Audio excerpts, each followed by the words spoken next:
Bismillahirrahmanirrahim. Assalamualaikum warahmatullahi wabarakatuh. Innal hamdalillah nahmaduhu wa nasta'inuhu wa nastaghfiruhu wa natubu ilaih wa na'udzu billahi min shururi anfusina wa min sayyiati a'malina may yahdihillahu fala mudhillalah wa may yudlil fala hadiyalah. Asyhadu an la ilaha illallah wahdahu la syarikalah wa asyhadu anna Muhammadan abduhu wa rasuluhu la nabiyya wa la rasula ba'da. Allahumma salli wa sallim wa barik ala habibina wa syafi'ina Muhammadin wa ala alihi wa ashabihi wa man tabi'ahum bi ihsanin ila yaumiddin. Amma ba'du, rabbi shrah li sadri wa yassir li amri wahlul 'uqdatam min lisani yafqahu qawli. Subhanaka la ilma lana illa ma 'allamtana innaka antal alimul hakim.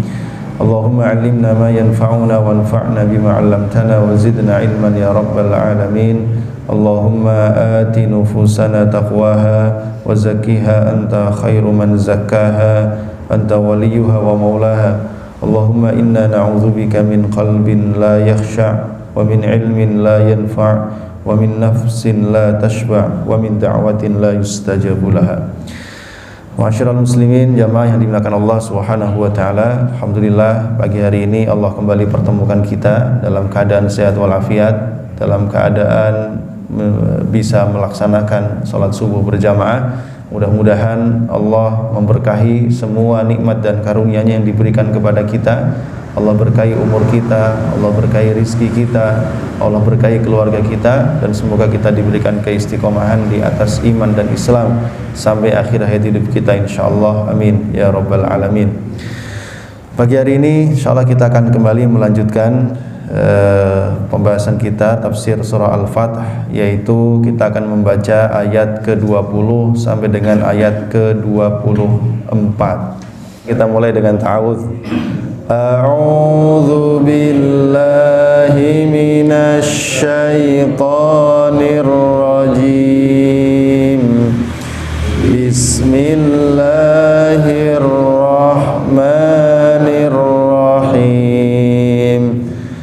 Wa'adakumullahu maghanima katsiratan ta'khudunaha fa'ajjala lakum hadhihi wa kaffa aydiyan nasi ankum wa litakuna ayatan lil mu'minina wa yahdiyakum siratan mustaqima wa ukhra lam taqdiru 'alayha qad ahata Allahu biha wa kana Allahu 'ala kulli syai'in qadira. Walau qatalakumul ladzina kafaru lawallahul adbara thumma la yajiduna waliyyan wala nasira. Sunnatallahi allati qad khalat min qabl walan tajida li sunnatillahi tabdila. Wa huwa alladhi kaffa aydiyahum ankum wa aydiyakum anhum bi batni makkah min ba'di an adfarakum alaihim wa kana Allahu bima ta'maluna basira. Sadaqallahul azim. Baik, ma'asyiral muslimin, jamaah dimuliakan oleh Allah Subhanahu wa taala, kita masih berada di surah Al-Fath, surat kemenangan yang memberikan banyak kabar gembira tentang kemenangan kaum muslimin atas orang-orang kafir, terutama di dalam perjanjian Hudaybiyah dan setelahnya. Telah diceritakan pada kesempatan sebelumnya, pada ayat-ayat sebelumnya, bagaimana Allah memberikan janji kepada Rasul dan kepada kaum muslimin bahwa mereka akan mendapatkan ghanimah yang sangat besar. Ghanimah adalah harta rampasan perang, ya. Dan itu disampaikan oleh Allah pada saat perjanjian Hudaybiyah. Menurut cerita, saat itu Rasul pulang dari Mekah setelah perjanjian Hudaybiyah itu sekitar bulan Dzulqa'dah. Lalu Rasul singgah di Madinah sekitar 2 bulan, berarti Dzulhijjah dan bulan Muharram. Lalu di bulan Safar, ya, bulan Safar, beliau membawa serta para sahabat-sahabatnya untuk menyerang orang-orang Yahudi yang berada di tanah Khaybar. Tanah Khaybar itu satu tanah yang sangat luas dan cukup subur, berada di sebelah utara kota Madinah, ya, perjalanan menuju ke Palestina. Jadi arahnya arah ke Palestina. Disitulah di Khaybar itu tinggal orang-orang Yahudi yang pernah diusir Nabi dari kota Madinah, yaitu Yahudi Bani Qainuqa dan Yahudi Bani Quraidah. Disitulah mereka berada, mereka tinggal, dan disitu pula ada orang-orang yang kemudian sangat benci terhadap Islam. Ya, jadi orang-orang Yahudi ini memang di Madinah sudah bersih, sudah nggak ada. Ya, karena terakhir itu pengusiran Bani Quraidah yang berkhianat kepada Rasulullah sallallahu alaihi wasallam pada saat perang Al-Ahzab atau perang Khandaq. Nah, mereka perginya ke arah sana. Nah, di sana itu kemudian jamaah rahimakumullah, orang-orang Yahudi ini masih melakukan hal-hal yang menimbulkan bahaya bagi kaum muslimin yang tinggal di kota Madinah. Karena itulah Rasul kemudian menyerang mereka di Khaybar ini, dan kemudian mereka kalah, sebagian menyerah, dan kemudian tanah Khaybar ini kemudian dikuasai oleh kaum muslimin. Begitu pula harta-harta milik orang-orang Yahudi yang berhasil dikalahkan di Khaybar ini. Karenanya ada semboyan yang sangat terkenal, kalimat Khaybar, Khaybar ya Yahud, Jaishu Muhammad saufa ya'ud. Ya, ingatlah peristiwa tanah Khaybar, wahai orang-orang Yahudi, bahwa pasukan Muhammad pasti akan kembali. Ini semboyan-semboyan yang diteriakkan oleh para mujahidin, ya, kaum muslimin dimanapun berada, untuk memberikan rasa gentar kepada orang-orang Yahudi, ya, yang berada di Palestina, ya, Israel, yang mereka sekarang menduduki tanah Palestina. Khaybar, Khaybar ya Yahud, Jaishu Muhammad saufa ya'ud, bahwa pasukan Muhammad pasti kembali sesuai dengan janji Allah Subhanahu wa taala kelak pada hari kiamat. Ya, tidak akan terjadi kiamat kecuali orang-orang Yahudi telah mampu dikalahkan oleh kaum muslimin. Nah, inilah jamaah rahimakumullah janji yang Allah berikan kepada kaum muslimin di tanah Khaybar berupa ghanimah. Dan ternyata di ayat ke-20 dan setelahnya ini juga masih banyak janji-janji yang Allah berikan sebagai bentuk karunia yang akan Allah berikan kepada kaum muslimin. Ya, jadi kekecewaan kaum muslimin pada saat perjanjian Hudaybiyah itu pada akhirnya akan tertutupi, akan tersembuhkan dengan begitu banyak karunia-karunia Allah yang diberikan pasca perjanjian Hudaybiyah. Yaitu ketika Allah Subhanahu wa taala berfirman, wa'adakumullahu maghanima katsiratan ta'khudunaha. Wa'adakum, telah menjanjikan kepada kalian, Allah maghanim, yaitu berupa harta-harta ghanimah, katsiratan yang sangat banyak, ta'khudunaha yang akan kalian dapatkan, yang akan kalian ambil ghanimah itu, fa'ajjala, lalu Allah mempercepat lakum bagi kalian hadhihi, yaitu ghanimah tanah Khaybar. Wa kaffa, dan Allah menahan aidian nasi, tangan-tangan manusia, ankum, dari mencelakakan kalian. Walitakuna ayatan, walitakuna, dan supaya peristiwa itu menjadi ayatan, bukti kebenaran, lil mu'minina, bagi orang-orang yang beriman, wa yahdiyakum, dan supaya Allah memberikan hidayah kepada kalian, siratam mustaqimah, kepada jalan yang lurus. Jadi Allah telah menjanjikan ghanimah yang sangat banyak. Tapi Allah mempercepat yang pertama, yaitu Khaybar, yang didapatkan 2 bulan setelah peristiwa perjanjian Hudaybiyah. Tapi setelah itu kaum muslimin akan mendapatkan lebih banyak lagi, yaitu dengan penaklukan-penaklukan yang akan dilakukan setelahnya. Karena kita tahu setelah itu akan terjadi namanya Fathu Makkah. Setelah itu akan terjadi penaklukan Romawi, Persia, dan seterusnya sampai zaman Umar bin Khattab terjadi penaklukan kota-kota dan negeri-negeri dalam jangkauan yang amat sangat luas sampai Palestina. Ya, dan nanti seterusnya terus di zaman Muawiyah, ya, sampai nanti ke Cordova, Spanyol, dan seterusnya. Itu semua adalah merupakan janji-janji yang diberikan oleh Allah Subhanahu wa taala kepada kaum muslimin. Jadi berita gembira janji kemenangan ini itu tidak hanya janji kemenangan sesaat, tetapi janji kemenangan yang dalam waktu yang amat sangat panjang. Nah, maka dengan demikian jamaah rahimakumullah, ya, Allah juga memberikan karunia-Nya berupa apa? Wa kaffa aydiyan nasi ankum. Allah menahan tangan-tangan manusia dari kalian. Maksudnya apa? Dengan perjanjian Hudaybiyah itu Allah menahan tangan-tangan orang Quraisy sehingga mereka tidak akan kembali menyerang kaum muslimin. Memang bahwa perang terakhir yang terjadi antara kaum muslimin dengan orang-orang Quraisy, orang-orang Mekah, itu adalah perang Al-Ahzab. Ini perang terakhir. Setelah itu tidak ada lagi perang antara kaum muslimin dengan orang Quraisy. Apalagi setelah diikatkan perjanjian Hudaybiyah, ya, benar-benar itu perjanjian gencatan senjata yang disepakati berjalan selama 10 tahun. Dan orang-orang Mekah, orang-orang Arab itu orang-orang yang sangat komitmen dengan perjanjian, ya.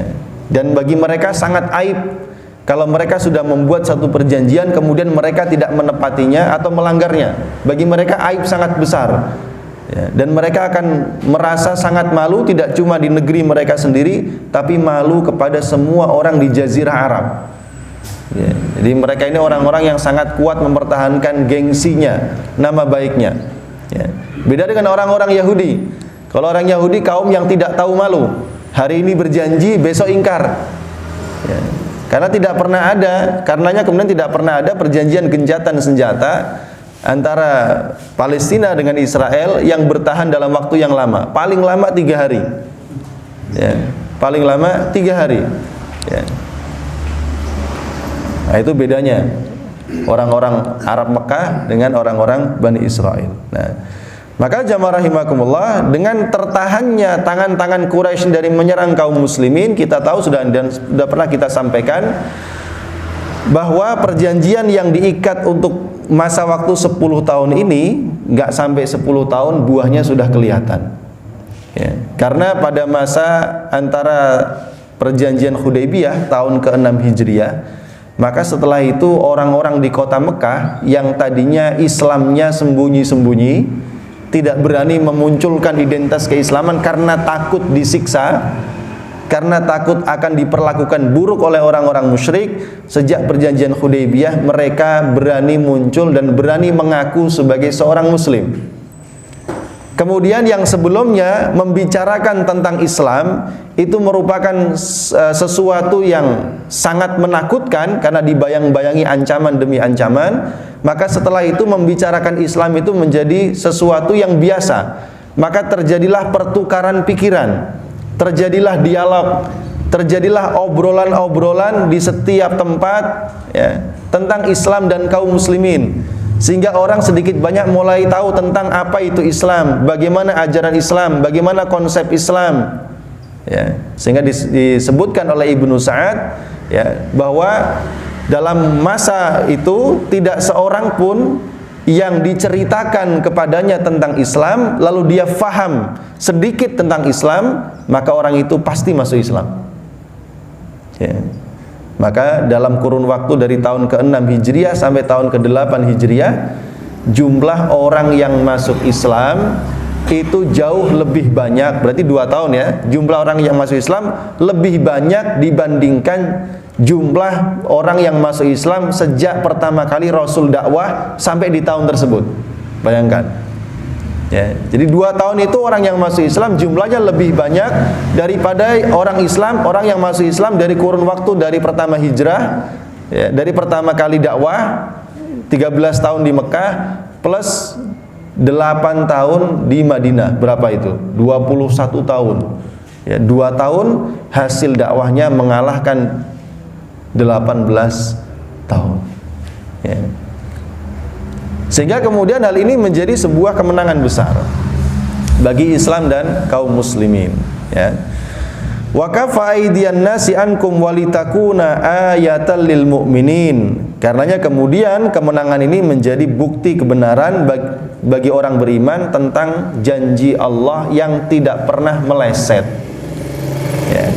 Janji Allah yang tidak pernah meleset. Karenanya kaum muslimin yang menyaksikan peristiwa ini kemudian dia hidup setelahnya, maka mereka terus bersyukur kepada Allah atas nikmat dan karunia-Nya yang telah membenarkan janji-janji yang telah Ia sampaikan kepada Rasul-Nya di dalam ayat-ayat di surah Al-Fatah ini. Ya, dan tentunya ini juga menjadi kabar gembira untuk kita semuanya. Begitu pula, ya, wa yahdiyakum siratam mustaqima, dan supaya hal ini dapat menjadi petunjuk kepada kaum muslimin untuk mereka bisa istiqomah di atas jalan yang lurus, ya. Wa annallaha hafidhuhum, Allah menjaga mereka, Allah menolong mereka, Allah memenangkan mereka atas semua musuh-musuhnya meskipun jumlah mereka sedikit, dan Allah menjadikan ini semua sebagai tanda-tanda kebesarannya supaya mereka tetap teguh di atas jalan kebenaran. Kemudian ma'asyiral muslimin jamaah rahimakumullah, ayat yang ke-21. Wa ukhra lam taqdiru 'alaiha wa ukhra, ya, dan ada janji-janji Allah yang lainnya. Ya. Lam taqdiru 'alaiha, yang kalian belum mampu untuk menguasainya. Ya. Lam takunu taqdiruna 'alaiha fi halatikumur rahinah, kalian tidak mampu mendapatkannya dalam kondisi yang lemah. Akan tetapi qad ahatallahu biha, tapi Allah sudah meliputinya, Allah sudah menjanjikannya, Allah sudah memastikan bahwa ini semua pasti akan menjadi milik kalian. Ya. Wa kana Allahu ala kulli syai'in qadira, wa kana Allahu, dan adapun Allah ala kulli syai'in, atas tiap-tiap sesuatu, qadira, maha kuasa. Ya. Jadi Allah jamaah rahimakumullah, ini janjinya banyak banget nih, dan janji Allah nggak meleset, ya. Beda sama janji orang kampanye, ya. Kalau mampu ditunaikan, kalau nggak mampu nggak ditunaikan, ya. Dapat makan gratis, susu gratis, ya. 4 tahun lagi tapi katanya 4 tahun lagi udah mau pemilu lagi dong, ya, beli sendiri juga bisa gitu, ya, gitu. Tapi kalau Allah janjinya pasti. Lihat janji Allah ini luar biasa. Tadi sudah di ayat 20 ada janji lagi, di sini wa ukhra, ada janji-janji yang lain lagi, ya. Berupa apa lagi? Ghanimah lagi, kemenangan lagi, dan seterusnya, ya. Meskipun Rasul tidak kemudian mendapati masa itu, karena Rasul setelah Hudaybiyah ini berarti sekitar 4 tahun kemudian beliau wafat. Ya, belum sempat beliau menikmati kemenangan penaklukan Romawi Persia, nggak sampai, karena beliau baru sekedar menunjuk pasukan, pimpinan pasukan, yaitu Usamah bin Zaid yang akan diutus untuk menuju ke arah Romawi. Ya, belum sampai pasukan ini sampai ke sana, udah berangkat sampai di satu tempat Rasul meninggal dunia. Ya, tapi janji Allah itu pasti, dan janji Allah serta kemenangan kaum muslimin itu usianya jauh lebih panjang daripada umur manusia.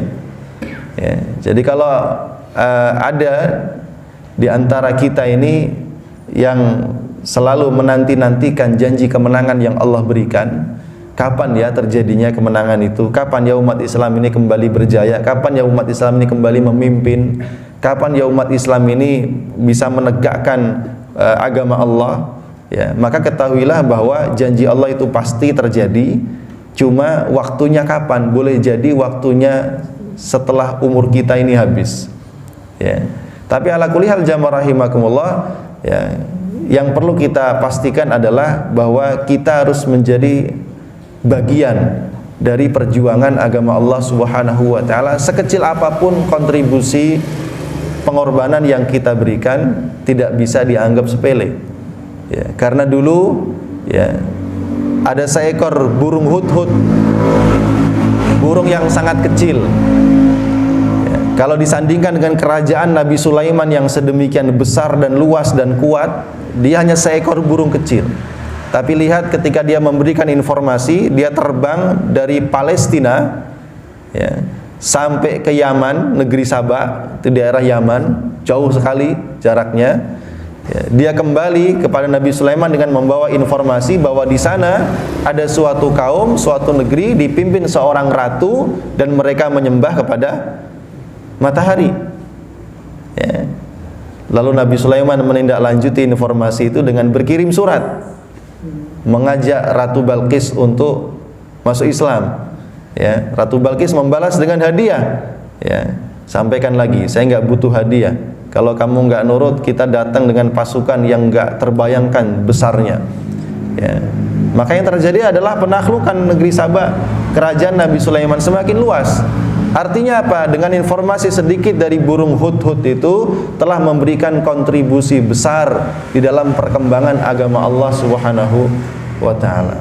Sekecil apapun kontribusi dalam perjuangan tidak bisa diremehkan. Kalaupunlah manusia tidak bisa atau tidak mampu memberikan apresiasi, ucapan terima kasih atas perjuangan dan kontribusi kita dalam perjuangan Islam ini, maka cukuplah Allah yang akan memberikan balasan, karena Allah tidak menyia-nyiakan pahala orang-orang yang telah berbuat kebaikan.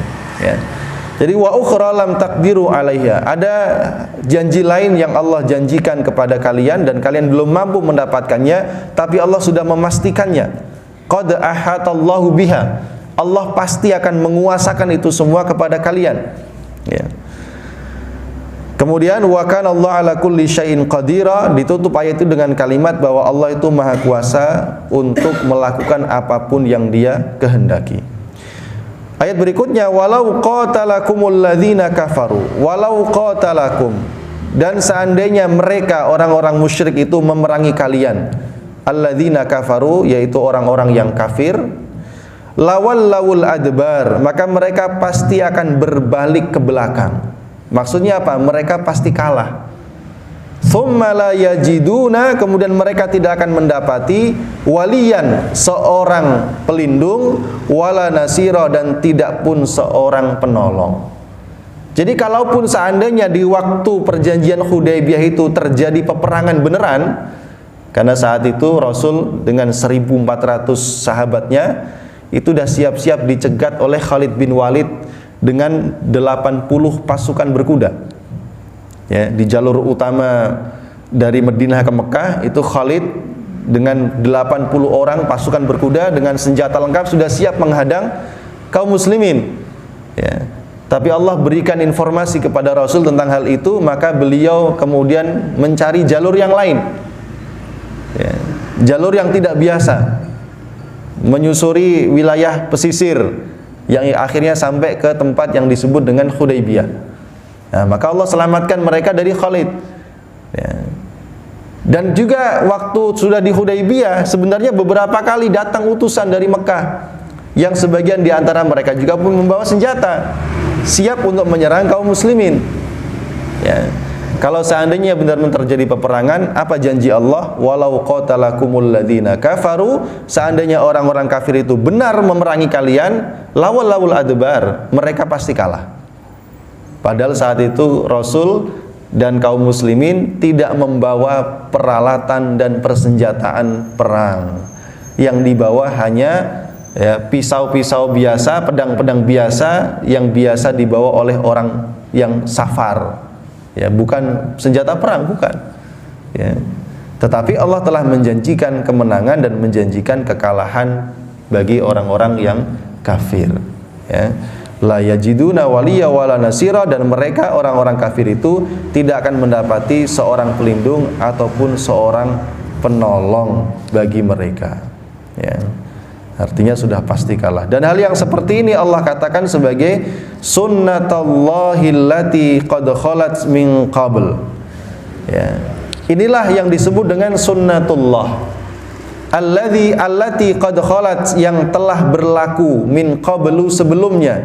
Walan tajida, dan kamu tidak akan mendapati wahai Muhammad, li sunnatillahi, terhadap sunnatullah itu, tabdila, pengganti. Artinya apa? Sudah sejak zaman dulu, jauh sebelum Rasulullah sallallahu alaihi wasallam ada. Artinya sejak zaman Nabi Nuh alaihi salam, ketika beliau sebagai Rasul pertama berdakwah, ya, kemudian dilanjutkan Nabi dan Rasul setelahnya sampai Nabi Muhammad SAW, sunnatullah, ya, yang berlaku adalah Allah selalu memenangkan orang-orang yang beriman, dan Allah selalu mengalahkan orang-orang yang kafir dan durhaka. Ya, maka tidak ada ceritanya kisah para nabi itu nabinya kalah, tuh nggak ada. Maksudnya akhirnya di penghujungnya nggak ada. Akhirnya menang. Nabi Nuh meskipun kaumnya begitu durhaka dan membangkang, akhirnya beliau ya juga yang menang. Kaumnya yang dibinasakan oleh Allah. Begitu pula kaumnya Nabi Lut, Nabi Syuaib, Nabi Hud, Nabi Saleh. Ya, pada akhirnya mereka lah yang menang. Ya, mereka yang diselamatkan oleh Allah, sementara kaumnya yang kafir dan durhaka, mereka dikalahkan oleh Allah Subhanahu wa taala. Begitu pula kelak akan terjadi pula kepada Rasulullah sallallahu alaihi wasallam dan para sahabatnya, ujung akhirnya adalah pasti kemenangan kaum muslimin dan kekalahan orang-orang kafir itu mesti. Sebagaimana pula sekarang juga kita masih menanti-nanti janji Allah Subhanahu wa taala bahwa umat Islam ini akan sekali lagi memimpin dunia. Ya, akan sekali lagi. Tapi kapan waktunya? Ya, nanti kita tunggu kapan waktunya. Boleh jadi kita menemui masa itu, boleh jadi kita tidak menemuinya. Yang pasti janji Allah itu akan terjadi. Ya. Sunnatullahi allati qad khalat min qablu wa lan tajida li sunnatillahi tabdila. Inilah sunnah yang sudah diberlakukan oleh Allah Subhanahu wa taala, dan kalau sudah diberlakukan tidak ada seorang pun yang mengganti-ganti sunnah Allah Subhanahu wa taala. Wa raf'ul haqqi wa rafa'al haqqa wa wada'al batil. Allah akan mengangkat, meninggikan al-haq, dan Allah akan meletakkan, mengalahkan kebatilan. Allah akan memenangkan wali-walinya, kekasihnya, dan mengalahkan musuh-musuhnya, meskipun musuh-musuh itu memiliki kekuatan dan perlengkapan perang yang sedemikian canggih dan amat sangat banyak. Ya.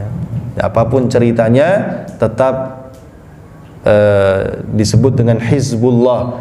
Ala inna hizballahi humul muflihun, bahwa Hizbullah, kelompoknya Allah, ya, Hizbullah, partainya Allah. Hizbun itu artinya partai, Pak. Ya, Hizbullah, orang-orang yang memihak kepada Allah, mereka yang pasti menang, mereka yang pasti mendapat keberuntungan.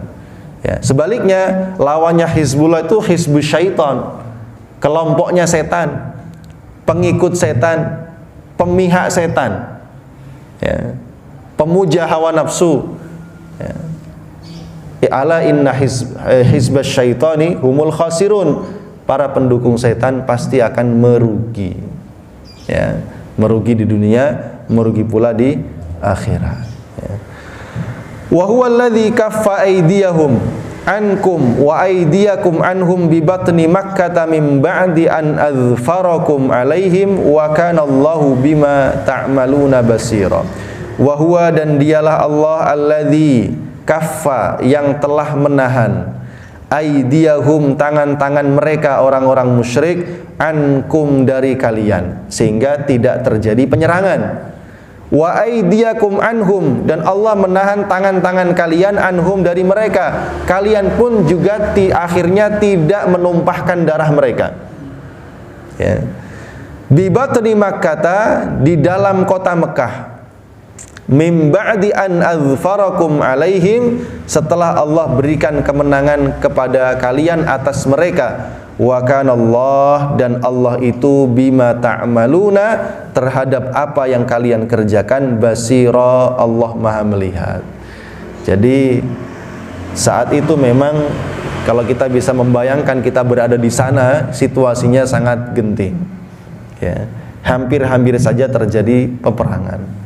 Ya, di dalam asbabun nuzulnya diceritakan oleh salah seorang sahabat Rasulullah sallallahu alaihi wasallam dalam riwayat Imam Muslim dari Salamah bin Al-Aqwa, salah satu sahabat Nabi yang juga menghadiri perjanjian ini, juga Abdullah bin Mughaffal Al-Muzani. Ya. Diceritakan, kunna ma'a Rasulillah sallallahu alaihi wasallam fi asli syajarah allati qala Allah fil Qur'an. Dulu kami sedang berada di bawah pohon, yaitu pohon yang disebutkan Allah dalam Al-Qur'an sebagai tempat perjanjian yang disebut dengan Bai'atur Ridwan. Sudah kita ceritakan sebelumnya. Wa kana yaqa'u min aghsani tilka syajarah ala dhahri Rasulillah sallallahu alaihi wasallam. Tiba-tiba salah satu dahan dari pohon itu ya jatuh menimpa punggung Rasulullah sallallahu alaihi wasallam. Wa kana Ali bin Abi Thalib wa Suhail bin Amr baina yadayhi. Saat itu Ali bin Abi Thalib dan Suhail bin Amr ada di depan Rasulullah sallallahu alaihi wasallam. Ya, maka Rasul berkata kepada Ali, karena Ali saat itu sebagai sekretaris penulis perjanjian, maka Rasul berkata kepada Ali, "Uktub bismillahirrahmanirrahim." Wahai Ali, tulislah bismillahirrahmanirrahim. Maka Suhail protes. Dia bilang, "Kami tidak mengenal Ar-Rahman dan Ar-Rahim. Maka tulislah dengan kalimat bismika Allahumma." Ya. Ini kaum muslimin sebenarnya sudah marah. Ya, kenapa? Karena merasa ini termasuk pelecehan terhadap nama Allah. Kenapa nama Allah nggak boleh ditulis? Ya, tapi itulah permintaannya dan Rasul menyetujui. Tulis dengan cara demikian. Bismika Allahumma. Ya. Lalu kemudian Rasul berkata, "Hadza ma salaha alaihi Muhammad Rasulullah sallallahu alaihi wasallam ahla Makkah." Wahai Ali, tulislah, inilah perjanjian damai dari Muhammad dengan penduduk Mekah. Lalu Suhail protes lagi. Ya, wahai Muhammad, kalau seandainya kami meyakini kamu adalah Rasulullah, utusan Allah, tentu kami tidak perlu menghalangi kamu datang ke Mekah untuk umrah. Ya. Karena kami tidak yakin itulah, makanya kami larang kamu. Ya, kami tidak mau kecuali ditulis Muhammad bin Abdullah. Ya. Maka dalam cerita itu disebutkan Ali diperintahkan, wahai Ali, hapus tulisan Rasulullah. Tapi Ali bilang, saya tidak mau. Ya, maka Rasul bilang kepada Ali, tunjukkan tempatnya yang mana. Maka Rasul yang menghapus. Ya, situasi yang sangat genting. Ini kaum muslimin tambah marah lagi sebenarnya, tapi menahan diri karena ya masih menghormati Rasulullah sallallahu alaihi wasallam. Fabaina nahnu kadzalik, ketika dalam kondisi demikian, idz kharaja alaina 30 syabban alaihimus silah, dalam kondisi penulisan perjanjian tiba-tiba datang 30 orang pemuda dengan membawa senjata. Fatharu fi wujuhina, mereka tiba-tiba datang menghampiri kami. Fada alaihim Rasulullah, lalu Rasul pun kemudian berdoa untuk mereka, ya, atas mereka maksudnya, maka Allah pun menghilangkan penglihatan mereka. Tiba-tiba mereka nggak bisa ngelihat. Ya. Faqumna ilaihim fa'akhadnahum, maka kami pun menangkap mereka semua.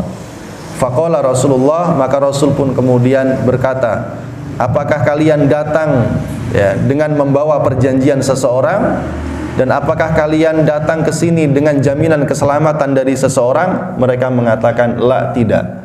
Maka Rasul pun membebaskan mereka semua. Ini menunjukkan mereka tidak bisa menyerang kaum muslimin, ya, karena kemudian dibutakan oleh Allah, dan kaum muslimin pun pada akhirnya melepaskan mereka dan tidak melakukan apapun terhadap mereka. Maka dengan itu disebutkan oleh Allah, wa huwallazi kaffa aydiyahum ankum, dialah Allah yang menahan tangan kalian dari mereka dan tangan mereka dari kalian. Ya, di dalam kota Mekah, di batni Makkah, ya, di dekat kota Mekah, tentunya di Hudaybiyah, bukan di dalam kota Mekah, karena saat itu tidak berhasil masuk kota Mekah. Setelah Allah berikan kepada kalian kemenangan dengan perjanjian Hudaybiyah. Nah, ma'asyiral muslimin jamaah rahimakumullah, juga di antara peristiwa-peristiwa yang kita dapati setelah peristiwa itu adalah datangnya Abu Jandal, pakai L Pak ya, Abu Jandal, bukan Abu Janda, pakai L. Abu Jandal itu anaknya Suhail bin Amr. Siapa Suhail? Suhail itu utusan orang musyrik untuk menulis perjanjian tadi. Datang Abu Jandal. Abu Jandal ini sudah lama masuk Islam. Sebelum Nabi hijrah, dia sudah masuk Islam. Tapi oleh ayahnya dia dikurung, dipenjara di dalam rumahnya, sehingga dia nggak bisa keluar. Waktu dia mau kabur hijrah, ketangkep juga, dimasukin penjara lagi. Ya. Karenanya ketika saat ini dia berhasil lolos lagi. Dia menghampiri kaum muslimin di Hudaybiyah dengan maksud ingin diselamatkan. Tapi ketika dia sampai ke sana ditangkap lagi sama bapaknya. Ya. Kata bapaknya Suhail, "Wahai Muhammad, perjanjian sudah disepakati sebelum anak ini hadir. Maka saya minta engkau komitmen dengan perjanjiannya." Karena perjanjiannya, siapapun dari kota Makkah yang datang ke Madinah, maka Rasul wajib mengembalikan kepada keluarganya. Maka otomatis Rasul mengatakan, "Iya, ambil, silahkan." Nah di situ di belakang Rasul kaum muslimin semua merasa sedih, marah. Kenapa orang ini udah masuk Islam, dia pengen menyelamatkan keislamannya, ya, kenapa Rasul kembalikan lagi kepada orang-orang kafir? Ya. Tapi Rasul memberikan kabar gembira. Ya, bergembiralah wahai Abu Jandal, semoga Allah berikan kelapangan dan jalan keluar bagi kalian orang-orang yang masih tertindas di kota Mekah. Ya. Tidak lama setelah Rasul juga pulang sampai ke kota Madinah, datang orang namanya Abu Basir dari Mekah. Dia datang ke Madinah masuk Islam. Rupanya dia diikuti oleh 2 orang. Maka 2 orang itu menghadap kepada Rasul meminta supaya Abu Basir dipulangkan ke kota Mekah. Ya, Abu Basir bilang, "Ya Rasul, apakah engkau tega mengembalikan aku kepada orang-orang yang kafir yang akan menindasku dan memfitnah agamaku?" Maka Rasul mengatakan, "Kami tidak punya pilihan kecuali kami harus menepati perjanjian." Maka dipulangkan. Silahkan bawa Abu Basir pulang ke Mekah. Rasul juga mendoakan dengan doa yang sama, semoga Allah berikan jalan keluar dan kelapangan bagi kamu. Di tengah perjalanan, Abu Basir membaca kelengahan 2 orang tadi, maka dia ambil pedang salah satunya, ya, yang satu dibunuh, yang satu lari. Kemana larinya? Ya, larinya ke Madinah, mengadu kepada Rasul orang kafir itu. Disusul Abu Basir. Ya, tapi Rasul memberikan keputusan yang sama. Ya, Abu Basir tetap harus kembali ke kota Mekah. Apa yang terjadi? Apakah dia kembali ke kota Mekah? Nggak balik, Pak. Dia memang keluar dari Madinah, tapi dia singgah di pesisir pantai di dekat kota Mekah, di luar kota Mekah. Ya, disitulah nanti Abu Jandal kabur lagi dan bergabung dengan Abu Basir. Dan setiap orang yang keluar dari Mekah karena masuk Islam, mereka nggak akan ke Madinah, karena pasti dipulangkan.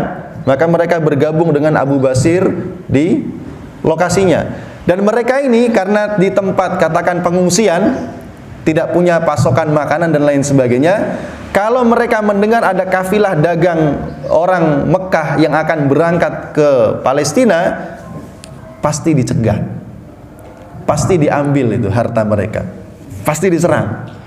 Ya. Dan apakah itu kesalahan Rasul? Jelas bukan, karena Rasul tidak bertanggung jawab atas mereka. Ya. Karena seringnya orang-orang Mekah ini diganggu oleh kelompoknya Abu Basir ini, dengan sangat terpaksa mereka orang-orang Mekah mengirim utusan kepada Rasulullah SAW meminta supaya Rasul menerima Abu Basir dan kawan-kawannya supaya diterima di kota Madinah. Supaya apa? Mereka tidak lagi mengganggu rombongan dagang orang-orang Mekah. Nah, ini kan satu jalan keluar yang Allah berikan meskipun harus berliku macam-macam. Ya. Jadi ma'asyiral muslimin jamaah rahimakumullah, sehingga tadi kita katakan itu dalam kurun waktu selama 2 tahun tadi. Ya, setelah itu tahun ke-8 Hijriah Rasul akan kembali ke kota Mekah dengan membawa 10.000 jamaah haji. Ya, 10.000 pasukan. Ya, yang akan menaklukkan kota Mekah dengan perdamaian. Tidak terjadi pertumpahan darah, kecuali konflik-konflik kecil yang terjadi pada saat itu. Ya. Nah, ma'asyiral muslimin jamaah rahimakumullah, maka beberapa hal yang kita dapati ya, dalam kesempatan pagi hari ini. Inilah janji Allah yang benar kepada orang-orang yang beriman. Allah akan memberikan begitu banyak kemenangan kepada mereka, ya, sampai dengan hari kiamat tiba, ya, ila yaumil qiyamah. Di antaranya yang dipercepat oleh Allah adalah ghanimah dari tanah Khaybar, ya. Kemudian juga Allah Subhanahu wa taala akan menyempurnakan kenikmatan dan karunia-Nya kepada orang-orang beriman, yaitu dengan memberikan pembelaan dan perlindungan kepada orang-orang yang beriman, sehingga mereka tidak akan disakiti oleh musuh-musuhnya, ya, dan tidak akan lagi diserang oleh orang-orang Mekah. Allah berikan pembelaan kepada mereka dengan perjanjian damai, ya, sebagaimana juga Rasul pernah diberikan oleh Allah perlindungan dari orang-orang Yahudi yang berada di kota Madinah, ya. Kemudian Allah Subhanahu wa taala menjanjikan kepada orang-orang yang beriman ghanimah dan kemenangan yang sangat banyak, yang lainnya lagi sampai dengan hari kiamat. Ya, di antaranya adalah ghanimah dari Bani Hawazin, ghanimah dari Persia, Romawi, dan Rasul itu pernah menjanjikan kepada namanya Suraqah. Ketika Rasul hijrah dari Mekah ke Madinah, itu ada orang namanya Suraqah bin Malik, ya, dia menunggang kuda karena ingin mendapatkan hadiah sayembara. Jadi orang-orang Mekah itu setelah nggak berhasil mengejar Nabi dan Abu Bakar, bikin sayembara. Siapapun yang bisa membawa kepala Muhammad dan Abu Bakar, ya, hidup ataupun mati, maka bagi mereka untuk setiap orangnya 100 ekor onta. Jadi kalau dapat Nabi dan Abu Bakar dapat 200 ekor onta. Maka Suraqah ini tahu, pernah melihat Rasul ini lewat dan Abu Bakar, tapi dia sengaja merahasiakan biar dia sendiri yang bisa ngejar. Dikejar, tapi qadarullah, Allah berikan kemudian perlindungan kepada Nabi, kepada Abu Bakar, hingga Suraqah ini gagal, tidak berhasil. Tapi Suraqah ini mengatakan, ya, sampai dia menawarkan berbagai macam tawaran kepada Nabi, ya, intinya dia akhirnya masuk Islam nih. Ya, maka Suraqah mengatakan, wahai Suraqah, kelak engkau akan memakai jubah dan memakai mahkotanya Kaisar Persia. Maka kelak terjadinya kapan? Terjadinya di zaman kepemimpinan Umar bin Khattab. Ketika Umar berhasil menaklukkan Romawi, Persia, ya, Romawi lah kalau tidak salah, Romawi, benar, ya, maka ghanimahnya itu, ya, perhiasan kerajaan, jubahnya raja, mahkotanya raja, ya. Maka Umar bilang, cari mana orangnya Suraqah, ya, dipakaikan, nah, jubahnya, mahkotanya, udah dia diarak keliling kota Madinah, ya. Setelah itu diminta lagi sama Umar. Loh, kenapa diminta lagi, kata Suraqah, ya, karena Rasul hanya menjanjikan kamu memakainya, bukan memilikinya. Itu adilnya Umar tuh begitu, Pak. Dia nggak akan bikin ngasih orang. Rasul bilang itu kamu pakai, bukan memiliki. Ya udah, kamu udah pakai, ya udah, selesai. Ya, itu Umar bin Khattab. Ya, tapi itu cocok lah, karena Umar sendiri nggak ngambil apa-apa. Ya, dari harta kaum muslimin Umar tuh nggak ngambil apa-apa. Jadi kalau pemimpinnya itu sifatnya zuhud, wara, dia ngelarang rakyatnya untuk berakus-rakus dengan dunia, pantas gitu. Tapi kalau pemimpinnya rakus, terus dia ngelarang rakyatnya rakus, kan aneh gitu ya. Nah, itu kan nggak mungkin. Tapi Umar dengan keadilan begitu luar biasa, ya, dia bilang seperti demikian. Baik jamaah rahimakumullah, dan sekali lagi ini juga memberikan penguatan kepada kita semua tentang sunnatullah yang pasti berlaku. Ya, apa sunnatullahnya? Allah pasti memenangkan orang yang beriman. Ya, dan Allah pasti mengalahkan orang-orang yang kafir dan memusuhi Islam. Itu pasti. Ya, kita harus yakin dengan janji Allah. Karena itulah saudara-saudara kita di Gaza, di Palestina, ini sudah hari keberapa nih? 100 sekian. Ya, udah 4 bulanan. Ya, tetapi lihat mereka tetap dalam kondisi bertahan, bersabar, teguh, meskipun kondisinya sangat sulit. Bahkan terakhir kan serangan Israel ke Rafah begitu luar biasa. Mereka mengalami kelaparan yang sangat dahsyat, sampai mereka bilang, hari ini kami melakukan apa yang pernah dilakukan Nabi dulu, kami ikatkan perut kami dengan batu, disebabkan karena lapar yang sangat luar biasa. Sebagian mereka terpaksa harus menyembelih kucing, Pak, untuk makan. Sebagian mereka terpaksa makan makanan ternak. Ada yang diwawancara sambil makan rumput. Kalau kita di sini ngelihat yang minum air-air bekas hujan itu siapa? Kucing, ayam. Di sana anak-anak kecil, ya, nggak ada air. Ya itu air itu yang diminum.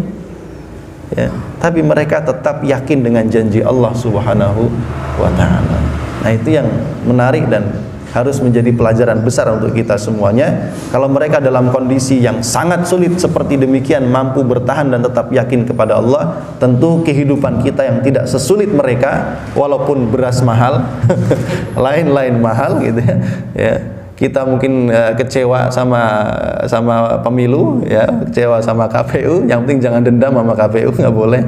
Ya. Tapi jalan kita, hidup kita harus terus berjalan. Keyakinan kita kepada Allah tidak boleh luntur, ya. Dan kita harus yakin dengan kemenangan yang dijanjikan oleh Allah Subhanahu wa Ta'ala. Wallahu a'lam bishawab. Demikian yang bisa disampaikan pada kesempatan pagi hari ini. Kurang lebihnya mohon dimaafkan.